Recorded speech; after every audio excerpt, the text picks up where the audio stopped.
The new i-Cockpit has several screens, split into 3 zones. The driver instrument panel, the infotainment touchscreen, and the i-toggles. Slide your finger to change page. The driver instrument panel screen allows you to access the driving-related functions. You can change the way it is displayed using this button. When you start the car, select your profile in the infotainment touchscreen to activate your personal settings, such as favorites and radio setup. The infotainment touchscreen allows you to access most of the vehicle's functions via its applications.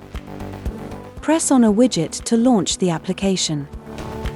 Some of the application's functions can be accessed directly from the home screen. For example, switching from the radio to other medias, such as Bluetooth. To return to the home screen, simply press on the Home button.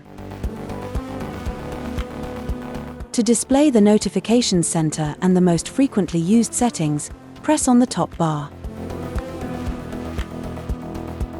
You can customize the i-toggles and set up shortcuts for your favorite functions, such as calling a favorite contact, launching your favorite radio station, starting active route guidance, and more. To do that, long press on the function you wish to replace, and then select the desired function, which will be one of your shortcuts on the i-toggles bar. At any given time, you can access all of the applications by clicking on the applications icon.